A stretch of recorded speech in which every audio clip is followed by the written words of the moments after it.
Man, this story right here. It's one of those that'll make you stop and think. Linda Creed, the woman behind some of the greatest soul lyrics ever written. She gave us People Make the World Go Round, You Are Everything, Betcha by Golly Wow, and even The Greatest Love of All. But the wild part, most people don't even know her name. She wasn't chasing fame. She was chasing feelings, writing words that came straight from the heart. While others stood in the spotlight, Linda was the quiet storm behind the soundtracks of our lives. So how did a woman who wrote so many timeless hits fade into history's background? Let's get into her story right now. Let me know where you're watching this from in the comments. Grab yourself a warm drink, maybe a cup of water or tea, sit back, and let's start this journey together. Linda Creed's story begins in the heart of Philadelphia, a city that was, even back in the 1950 decade, buzzing with rhythm, gospel choirs, and that raw, emotional thing people would later call Philly soul. She was born on the 6th of December 1948 into a modest Jewish family in the Mount Airy neighborhood. It wasn't a rich family, but it was full of culture, music, and community. Her parents didn't come from the music business. They were everyday folks who believed in hard work and education. But Linda, man, she had something different running through her veins. From a young age, she was drawn to melodies the way some kids are drawn to mischief. While other kids were outside jumping rope or hanging out on the block, Linda was inside writing little poems, humming tunes, and daydreaming about the radio stars she heard every night. People around her said she had that sparkle, not loud or showy, but deep. She was quiet, observant, and emotional.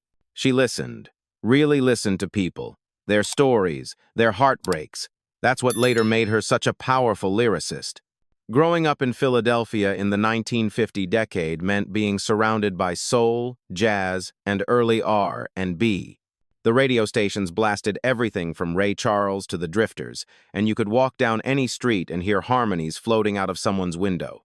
The city itself was alive with rhythm. Man, you had the roots of Gamble and Huff's movement slowly brewing, the sound of doo-wop groups practicing on corners, the gospel choirs on Sunday mornings filling churches with pure emotion. Linda soaked all of that in like a sponge. At Germantown High School, she started to stand out.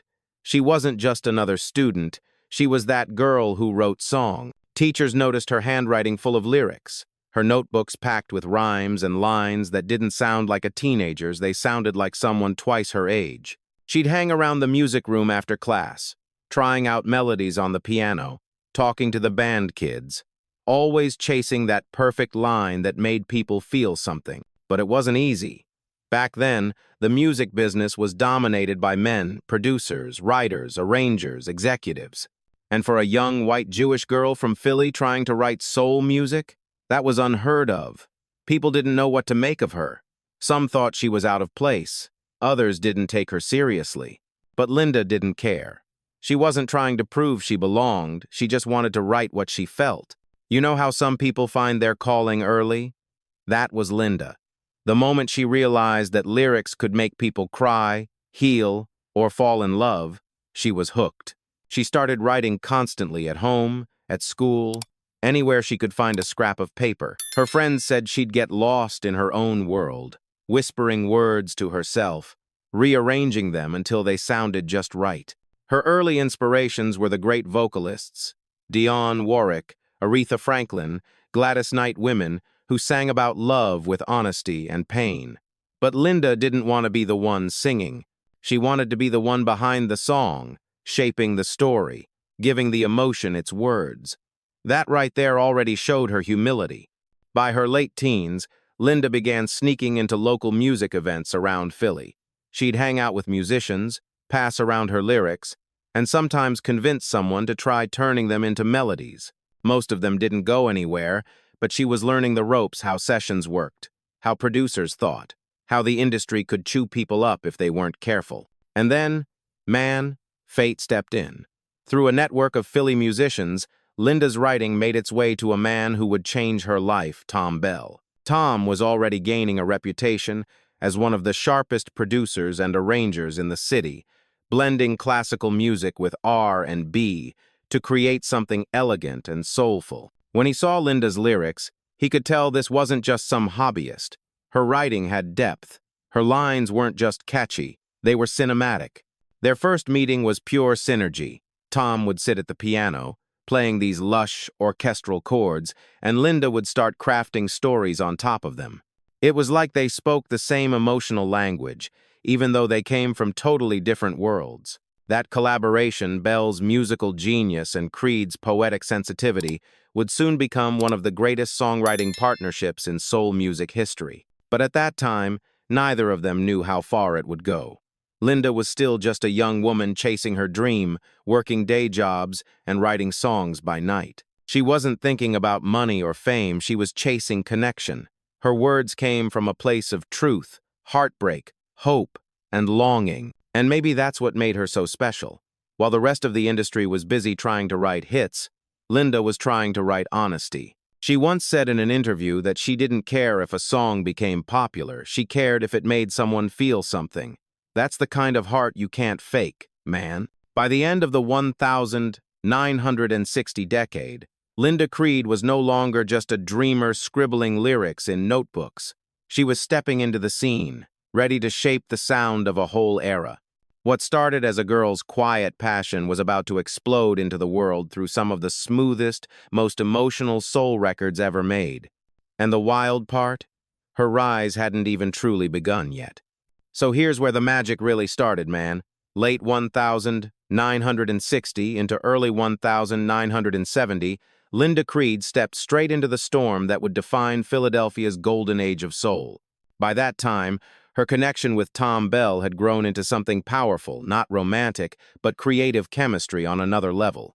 They were like musical twins.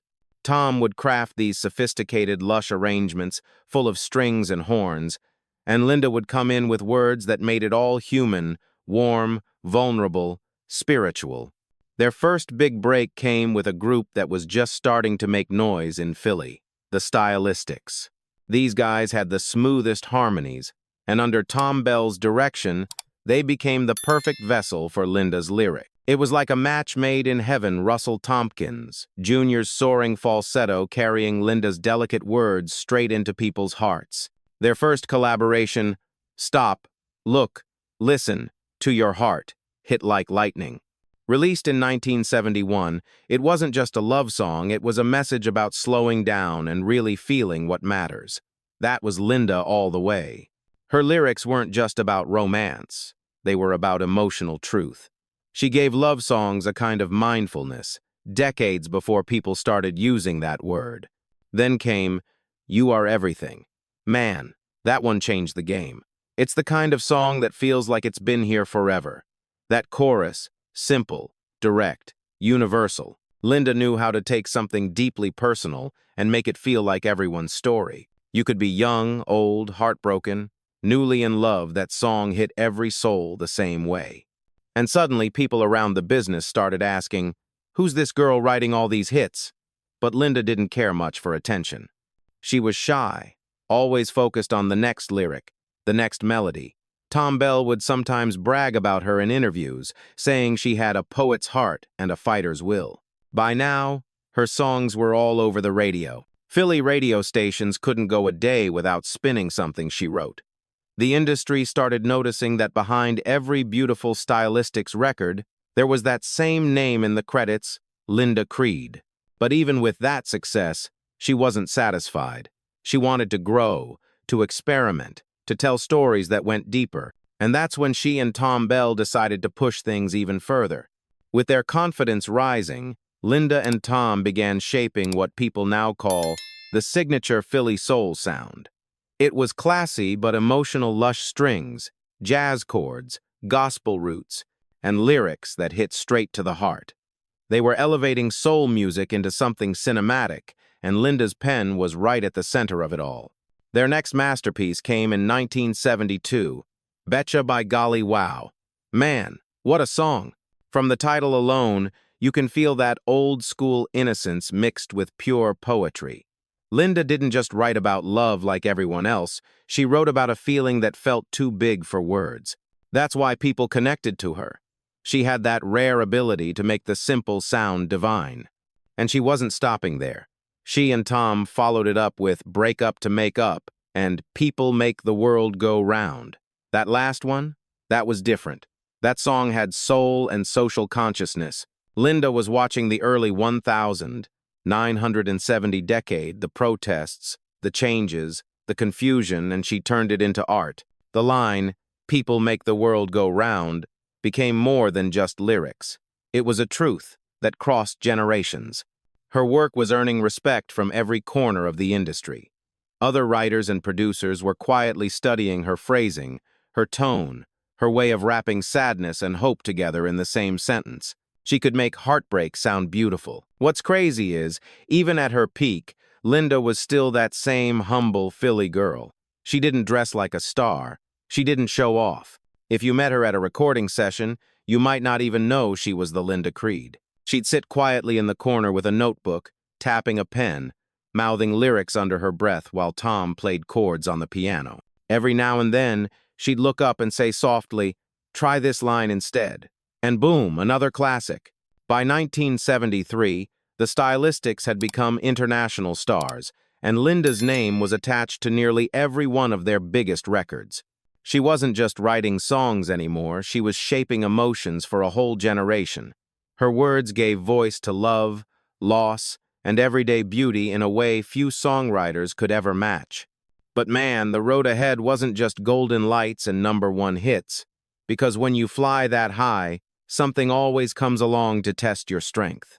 And for Linda Creed, that next chapter would take her from the studio's bright glow into one of the toughest battles of her life. By the time 1973 rolled around, Linda Creed had become one of the most important lyricists in the entire Philadelphia scene, even if most listeners didn't realize it. Her partnership with Thom Bell was unstoppable. Together, they had given the Stylistics a sound that was both sophisticated and deeply emotional, the kind of music that felt like silk and soul all at once. People called it Philly soul, but in truth, it was more than just a genre. It was a feeling. Linda was now in her mid-20s, young, vibrant, and quietly building a catalog that most songwriters could only dream of. And man, the hits just kept coming. Every time Thom Bell sat down at a piano, he'd look at her and say, "What do you feel today?" And from there, a story would unfold. Their next wave of success came fast and hard. You Make Me Feel Brand New was one of those songs that just stopped people in their tracks. The first time it played on the radio, it was like time froze. The strings, the harmonies, that tender duet between Russell Tompkins Jr. and Arian Love, it was pure magic. And those lyrics, they were straight from Linda's heart. The line, "God bless you, you make me feel brand new," wasn't just poetic, it was spiritual. Linda said once in an interview that she believed in writing from the soul, not from the charts. And that's what made her different. She didn't chase trends, she chased truth. Her words were clean, simple, and drenched in emotion. That's why people remember those songs decades later. At this point, her name was appearing on more and more records. Betcha by Golly Wow had already become an anthem, and Break Up to Make Up was breaking hearts all over the country. Couples were quoting her lyrics in love letters, DJs were dedicating her songs on late-night radio, and singers were lining up to record something that had her touch. But even as her songs climbed the charts, Linda stayed grounded. She wasn't out there doing interviews or soaking up the spotlight. She let the music speak. She preferred being in the background, crafting lines that would carry people through their best and worst days. That humility, man, it was rare, especially in an era when ego ran wild in the industry. Her writing sessions with Thom Bell became legendary. He'd start playing those lush arrangements, violins sweeping, horns crying, bass lines grooving, and she'd just close her eyes and start whispering phrases until one stuck. Sometimes it came out like a prayer, other times like a diary entry, but every single time, it came out real. That's what made songs like Rock and Roll Baby and You'll Never Get to Heaven If You Break My Heart hit so hard. They weren't just words, they were lived emotions, filtered through Linda's empathy. She could make a listener feel like she'd been inside their heart, translating what they never had the words to say. As the hits piled up, so did the respect. Inside the industry, people knew. Songwriters whispered about her gift. Artists admired her pen. Even producers who rarely gave credit were calling her a poet in the truest sense. But she still wasn't a household name. The music world has always been funny like that. The loudest voices get the fame, while the quiet geniuses build the foundation. Linda was one of those quiet geniuses. Around this time, Philly International Records was exploding. Gamble and Huff were leading the charge with acts like Harold Melvin and the Blue Notes, the OJs, and Teddy Pendergrass. Linda wasn't officially part of their label, but her songs were shaping the same emotional space. Her and Thom Bell's style became the elegant, romantic side of the Philly sound music for lovers, dreamers, and anyone who believed that soul could still be tender. When People Make the World Go Round dropped, it felt like she'd stepped into a new lane. It wasn't just another love song, it was social commentary.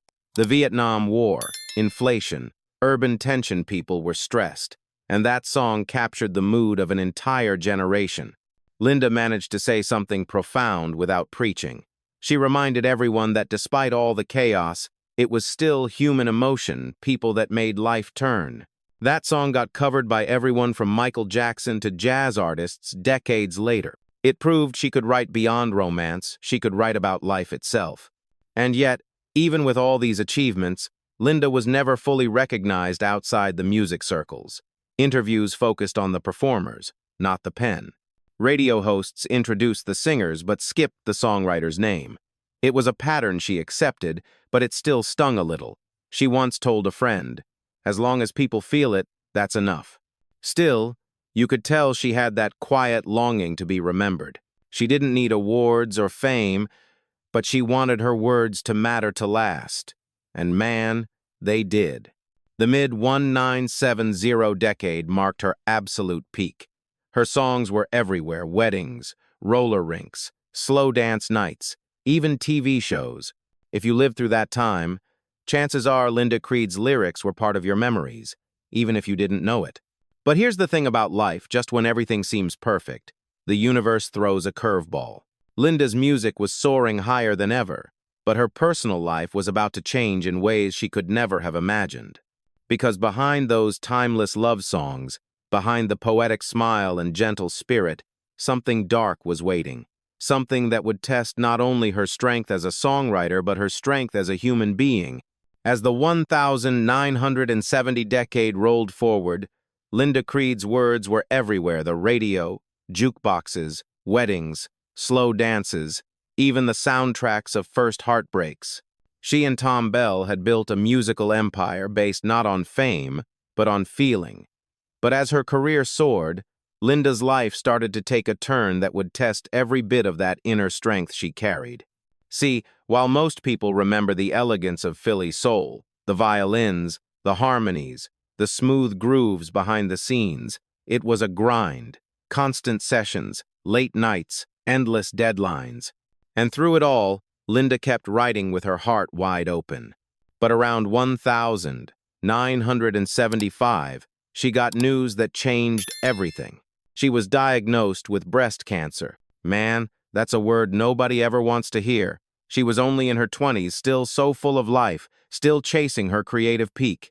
But instead of letting it stop her, Linda did what she always did. She turned pain into poetry. She didn't complain. She didn't make a scene. She just kept writing.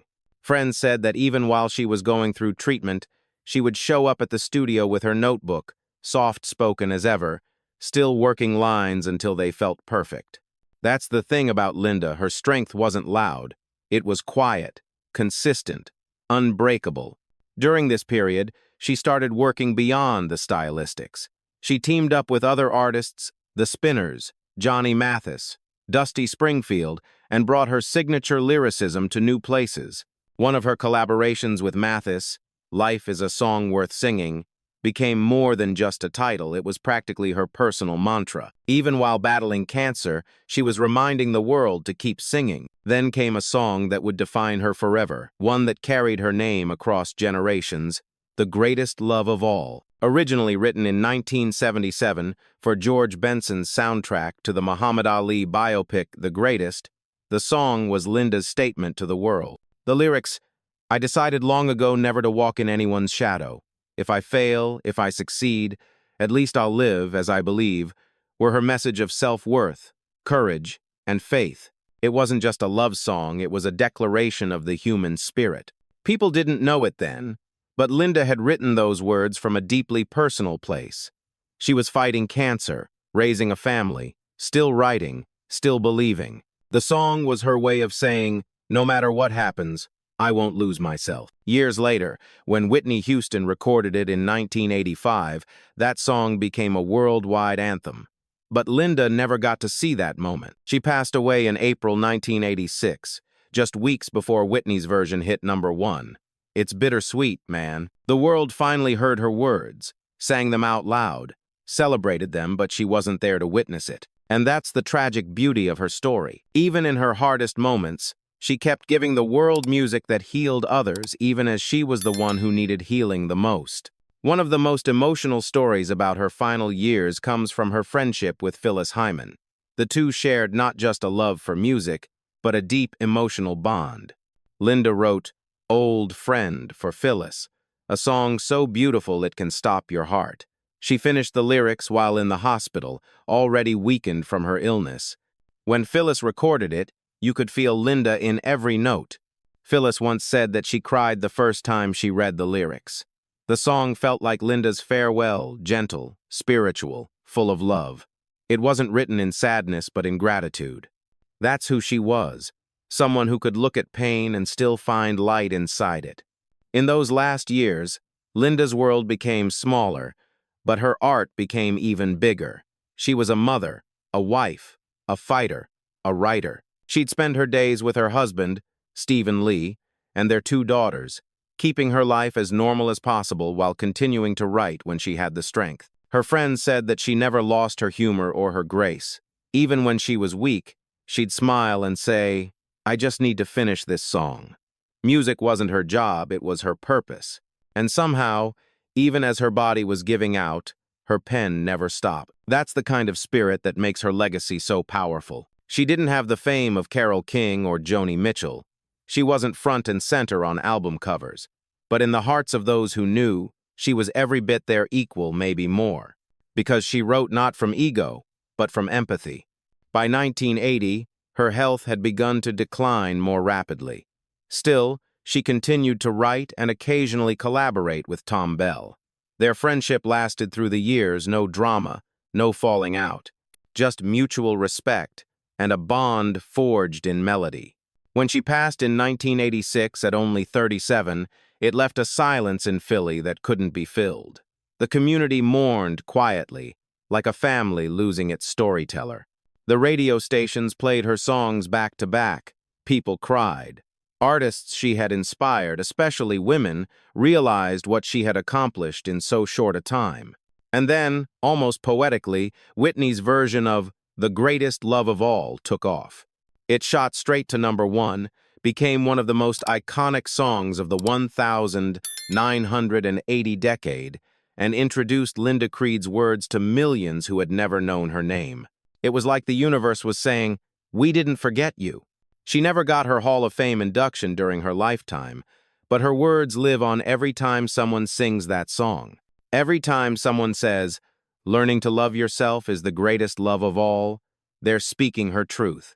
Linda Creed's story isn't just about tragedy, it's about transcendence, about how a young woman from Philly turned her pain into poetry, her heart into healing, and her short life into something eternal.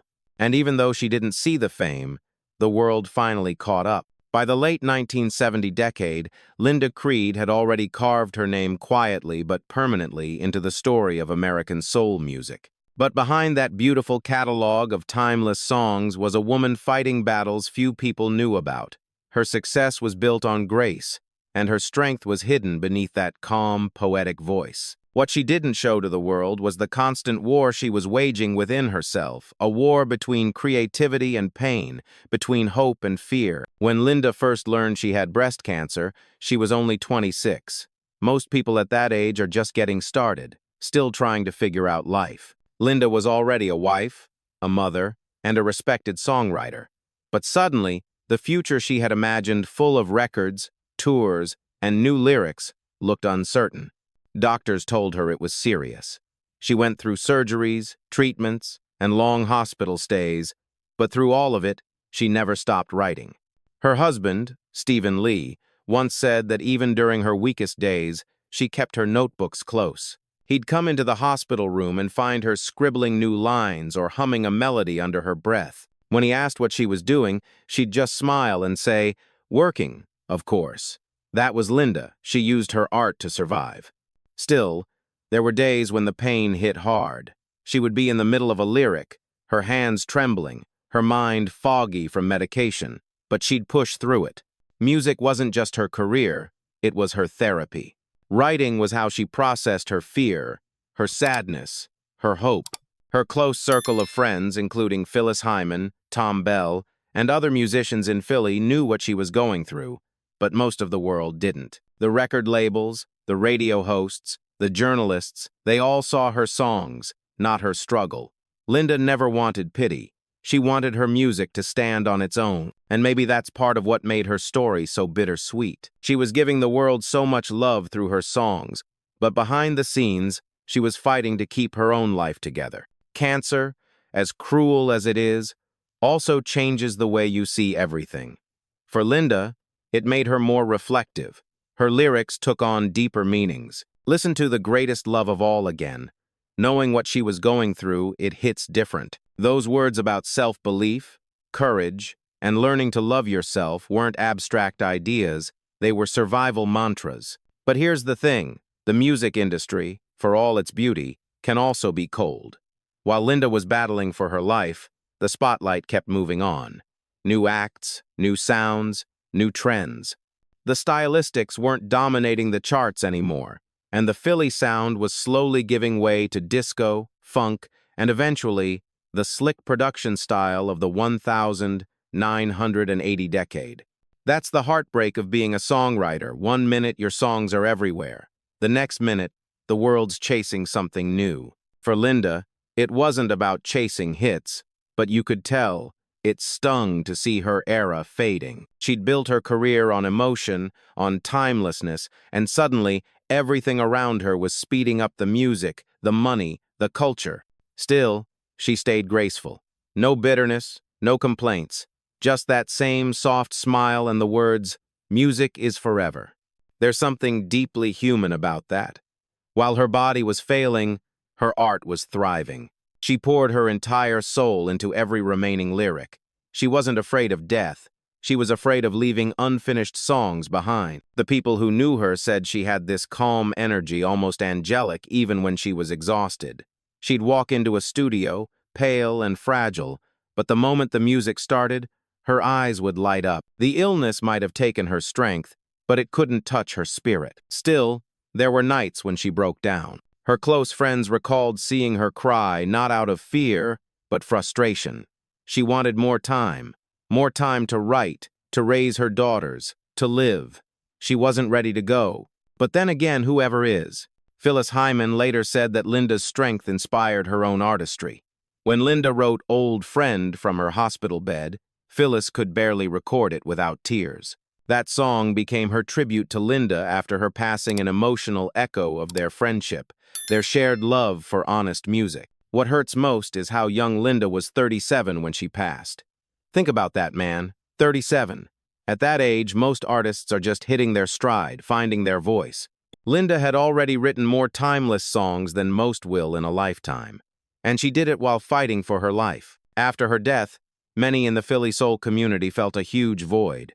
Thom Bell was heartbroken, he said. Losing her was like losing half of himself. Her husband and daughters carried her memory with quiet pride, protecting her story from being forgotten. But here's the cruel irony. Even after all she gave, even after all the hits, the world still didn't give her the full credit she deserved. You'll hear her words sung by George Benson, by Whitney Houston, by the Stylistics, but her name often gets lost in the fine print. That's the heartbreak of the underrated. Linda's conflict wasn't just with illness, it was with recognition. She knew her words mattered, but she also knew fame didn't always reward truth, and yet she never let that change her. She never chased trends, never played politics, never compromised her message. She just kept writing from the same place she started, the heart. That's what made her different. That's what made her special. Even as the world moved on, her songs stayed. They outlived her, outlived the era, and outlived the industry noise. That, right there, is victory, not the kind with trophies or money, but the kind that lasts forever. And maybe, in some poetic way, that was Linda's destiny. To live a short, shining life, but to leave behind words that could heal the world long after she was gone. When Linda Creed passed in 1986, it felt like Philadelphia itself went silent for a moment. This wasn't just the loss of a songwriter, it was the loss of a voice that had defined an entire emotional language.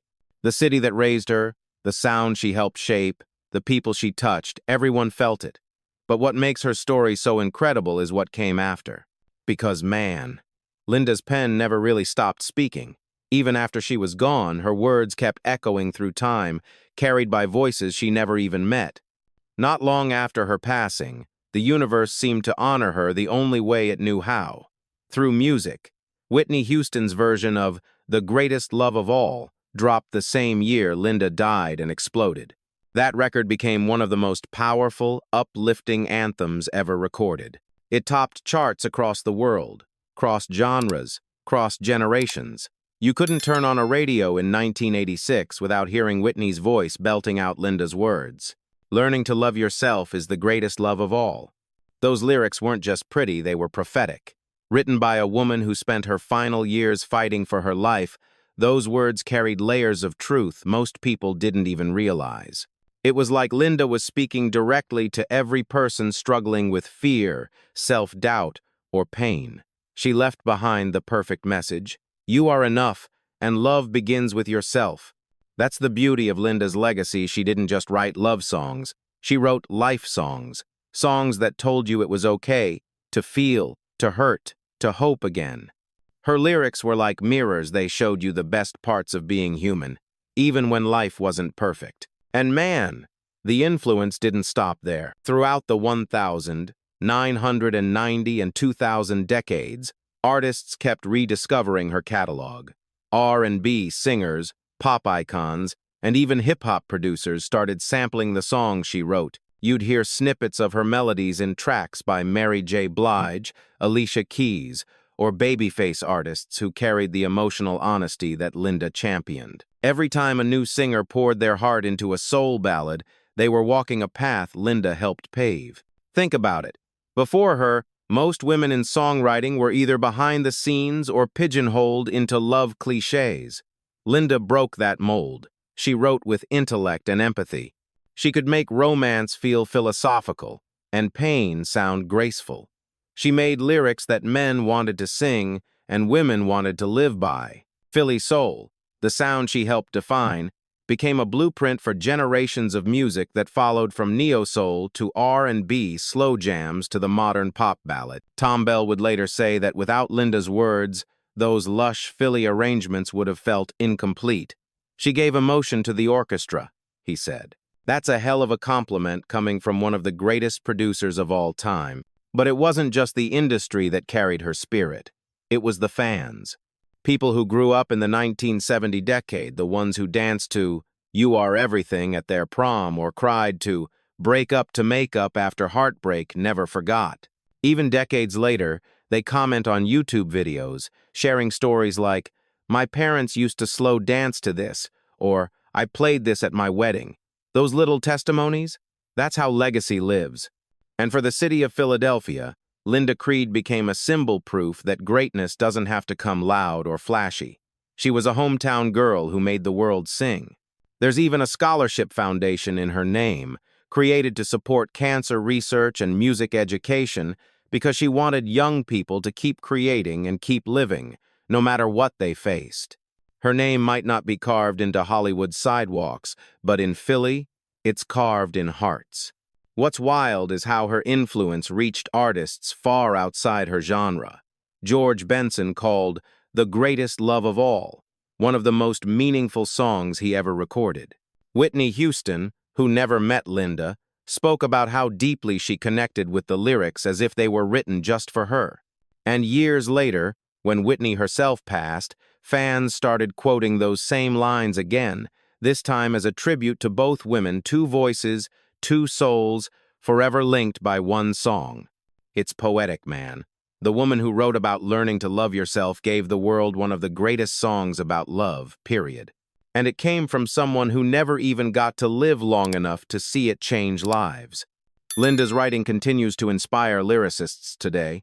You can hear her DNA in songs like Alicia Keys' "If I Ain't Got You," in Babyface's "Slow Confessionals," even in artists like H.E.R. and Jasmine Sullivan, that same blend of honesty and tenderness. They might not always name-drop Linda, but they're writing in her spirit. And beyond music, her story resonates with anyone who's ever felt overlooked. She's become a quiet icon for creatives who don't chase fame, people who just want to make something real. Because if Linda's life proves anything, it's that you don't have to be loud to be legendary. Every generation rediscovers her in its own way. Some find her through the stylistics, others through Whitney. Some stumble across her story online and are blown away by the fact that she wrote all those songs while fighting cancer. And every time, the reaction is the same. How did I not know her name before? That right there is the heart of celebrity underrated. It's why her story matters. Because Linda Creed wasn't just a songwriter. She was a healer, a poet, a woman who turned her own fragility into strength and gave the world a blueprint for self-love long before it became a movement. If you strip away the fame, the charts, the record sales, what's left is impact. The kind that can't be measured in awards or numbers. Her songs are still played at weddings, graduations, funerals, life's biggest moments. Her lyrics remind people that love isn't just romance, it's resilience. That's what legacy looks like. So even though her name isn't always front and center, her spirit is woven into the very fabric of modern soul and R&B. Every time you hear someone sing about self-worth, empathy, or unconditional love, you're hearing Linda Creed's influence. Gone too soon, yes, but forgotten? Never. Her story reminds us that sometimes the loudest voices aren't the ones holding the mic, they're the ones holding the pen. So here we are, man at the end of Linda Creed's story. A woman who wrote the words that made the world fall in love, but whose name still hides in the shadows of the songs she gave us. It's wild, right? She wasn't just writing about love, she was living it through her passion, her courage, her fight. And even though life took her too soon, her spirit never left. Every time "You Are Everything" plays at a wedding, every time "People Make the World Go Round" sparks nostalgia, every time "The Greatest Love of All" gives someone strength, that's Linda speaking. That's her soul, still singing. She turned her pain into beauty, her struggle into legacy, and the world finally caught up to the message she left behind. That real love, the kind that lasts, starts from within. You know, man, it's crazy how someone who never chased fame ended up writing some of the most famous songs in the world. But that's the thing about underrated legends, they don't need spotlights. Their art shines for them. So, what do y'all think? Does Linda Creed deserve her own biopic? A Hall of Fame induction? Or maybe, just maybe, the best tribute we can give her is to keep her music alive, to keep playing it, sharing it, and feeling it. Because at the end of the day, Linda Creed taught us something timeless. That love, whether in a song, a friendship, or yourself, really is the greatest gift of all. Rest in power, Linda Creed. Your words still move the world.